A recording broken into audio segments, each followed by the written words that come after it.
Hey babes, it's me, Dr. Tiff. I have a question for you today, and I need you to stay open when I ask it because this one might sting a little bit. Have you ever met someone and just felt like something is lighting up on the inside of me, and this could be the one, this could be something. And yes, maybe they're not quite where they need to be just yet. Maybe there were some things they're still working through, but you could see it. You could see exactly where this could go. You could see who they were trying to become. You could see the potential. And that potential was enough to make you stay, to make you invest, to make you pour yourself in. And it felt like love. It genuinely felt like exactly what you've been searching for. Nobody told you, though, that it wasn't. Nobody sat you down and said, hey, sis, there is a difference between loving someone and being in love with who they could become. That conversation did not happen. So you did what made sense. You held on, you believed, you kept pouring in because you wanted love, right? And there's nothing wrong with that. It felt like the closest thing to it, right? And you knew that if you kept pouring in, it would become that eventually. Well, today I want to talk about something a lot of us are living inside right now without even realizing it. And that is being in love with potential, not because you made a foolish choice. Not because you didn't see the signs, not because you don't know any better, but because nobody ever showed you the difference. We're going to change all of that today. I'm putting it all on my back. All right. Just ride with me. That's all you got to do. Let's go. Hi, I'm Dr. Tiff, your relationship transformation coach. I've spent the past 20 years working with high achieving women just like you who are crushing it in every area of their lives, everywhere except their relationships. And look, I get it. Finding the one ain't easy, and relationships are hard. But you know what's even harder? Cycling through the bad ones, or worse, staying in relationships when you already know they're not a good fit. You want a relationship of ease, uncomplicated, someone to love you down, but instead you've been suffering through bad dates, sexual incompatibility, and someone who might be good for somebody, but not for you. And if we're really being honest, you know that deep down, the work that really needs to be done starts and ends with you. If you're done wasting time in dead-end relationships and sick of looking for, chasing after, or trying to convince somebody to be the one, and you're ready to become the one, then baby, you're in the right place. So prop your feet and let's clink glasses because I'm giving you the tea and the tips to fix your relationships. Let's go. Welcome back to Fix Your Relationships podcast. It's me, Dr. Tiff, and I just am, as I am every week, I'm always excited that you're here. I do want to say something to you, though. You guys know that we run the One Within 30-Day Reset. And in part of the One Within 30-Day Reset, we do a monthly coaching call. And we had our coaching call this past Sunday. And when I tell you it was fire, it always is. It's always so much fun to get together with women, like-minded women, all on the same journey, all learning from one another, growing from each other's experiences, and just being able to pour into one another, to share our wins, to share the lessons that we've learned, to just, I don't know, just be in each other's presence. I came with a great word, if I do say so myself. One of these days, though, I am going to post, and I'm thinking about doing it here in the next few weeks, but I feel like I should just go ahead and post one of our coaching calls so you can hear the energy in the room. My students will come and have their own things that may be happening. Maybe they have some relationship questions, and that's always cool. We go through those. But what I love the most is, and I think they enjoy it too, is I come prepared. I come prepped, baby. I come with a word. I pray about it a few days before. I'm always praying for you guys, but I pray about what I want to say in my coaching calls a few days before. I write it down. I really study it, and I just come with a word, whatever the Lord puts on my heart to say to the people in this program. So if you want more information on that, just go over to drtiffanyhenry.com/the1within, and you'll be able to see all of that. See everything that comes in the One Within and more, but don't do it just yet because I have something else for you that you might enjoy, and we'll talk about that towards the end of the episode. Now, today's episode is going to be a two-parter. I'm going to talk about one thing today, and then the next episode immediately following, we're going to do this part two. Okay, let's talk about what it actually means to be in love with potential. Being in love with potential means your primary emotional investment is not in who the person is today. Who they are today is not what you investing in. You investing in the future them. Okay, it's in who you believe they could become. You are not choosing them based on what they are consistently doing for you, in you, with you right now. You're choosing based on a future version of them that exists in your heart. It exists in your mind. It don't exist in the flesh, though. They're not there yet. Usually it is existing in the hopeful, generous, faith-filled mind of someone who sees the best in people. And many of us are that type. We see the best in people. We want the best for someone. We see what could be in their lives. Doesn't mean it's what's going on right now, but that's what we see. And that is where all of this gets really, really tricky. And it doesn't feel like a mistake when you're in it. It feels like love. It feels like, oh, I have this great vision for this person and I'm placed in their life to make sure that they see that vision come to fruition. It feels like loyalty. It feels like, you know what? I see something in them that the rest of the world hasn't recognized yet, and I am not going to give up on them. That is a beautiful impulse. It is a beautiful, beautiful impulse and spirit, sweetie. It really is. But it can also keep you in something for years that was never actually meant for you. And so you're quietly pouring into this person until you completely run out. Proverbs 4:23 says, above all else, guard your heart, for everything flows from it. Above all else, guard your heart, for everything flows from it. Everything flows from it. Your peace, your calling, your capacity to love your family, your children, your friends, yourself. And when you are continuously investing your heart in someone who cannot return what you are giving, you are not just losing time, you're depleting the very source that everything else in your life flows from. So today, I want to give you 5 signs that you might be in love with potential, not a person. Their potential. In this conversation today, I say this, I feel like I say this all the time, but this isn't about shame and blame, okay? I'm not trying to blow up nobody's relationship today either. But the conversation that we're having right now is so that you can finally see clearly what you've been looking at, if it's actually them or if it's their potential, because you cannot make a real decision about something you haven't honestly put your finger on, named, and claimed, okay? All right, sign number one, these aren't in any order. Y'all know how I like my little list. I just be throwing them together, but it doesn't mean they're in an order, okay? Sign number one, that you could be in love with potential, you got emotionally attached before their consistency had a chance to kick in.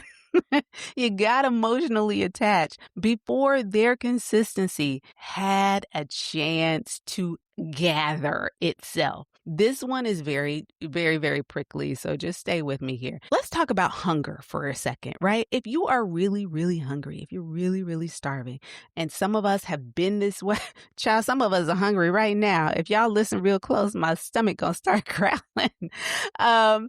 If you've ever been just really, really hungry, maybe you skipped lunch or you missed breakfast, or you just, up and realized that, wow, I haven't eaten in a while. I'm super hungry. I could eat a horse. I could eat my own arm. I am starving right now. When you open that bag of Doritos, okay, or just get a kernel of popcorn, or maybe you found yourself in the drive-thru at the Chick-fil-A, whatever it is, when you finally get a taste of whatever it is, it could even be something that you don't necessarily like and wouldn't choose, but because you're so hungry, it tastes like a 5-star Michelin meal. The flavors are so intense. You taste every morsel. It just goes down. Oh my gosh, I'm getting hungry just thinking about it.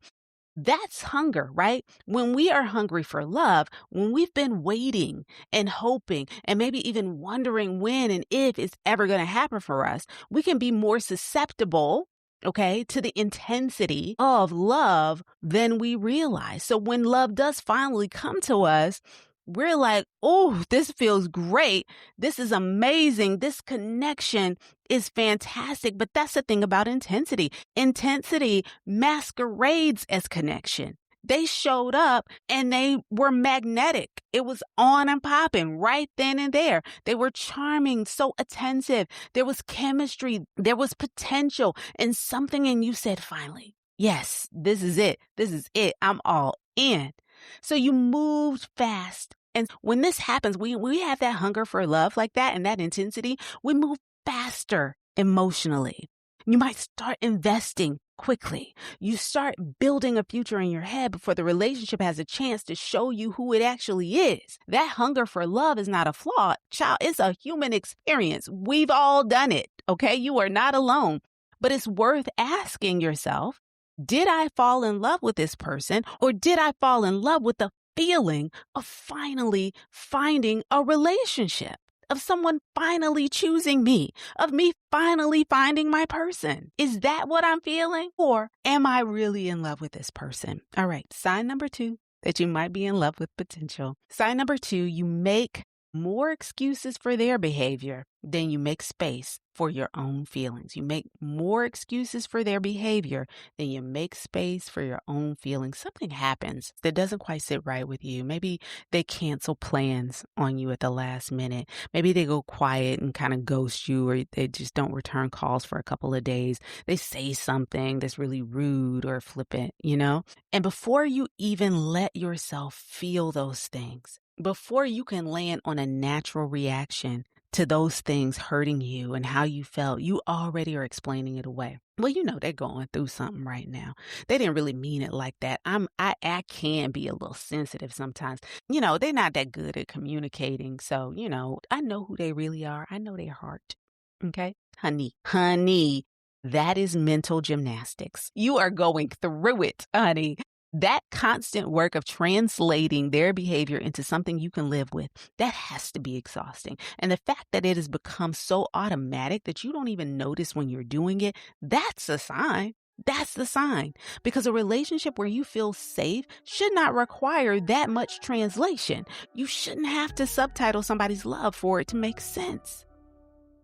Hey, babes, I want to ask you something real quick. You're talented, right? You're driven. You show up and you deliver every single time. But is anybody showing up like that for you, sis? Or are you always the one giving more, carrying more, fixing more? Maybe you're in a relationship right now where something feels, off, like roommates, like the connection you've been longing for is just right there, but you don't know how to go about getting it. Or maybe you just quietly sworn the whole thing off because, honey, you're tired. Sis, I see you, and I made something just for you. This May, I'm hosting More Love, Less Hustle. It's my free live working lunch series where we're going to get to the bottom of why you keep working so hard for love, what it's costing you, and how to build your own personal stop-start strategy so you can stop settling for crumbs and start showing up as the one. It's only an hour, sis. It's free, and we've got multiple dates throughout the month of May. And listen, this room won't be the same without you in it. The conversation we're about to have, it's been waiting on you, sis. So come get your seat at becometheone.myflowdesk.com/more love, less hustle. That's the direct link, but it's also in the show notes. We'll see you there, babes. Now let's get back to the show.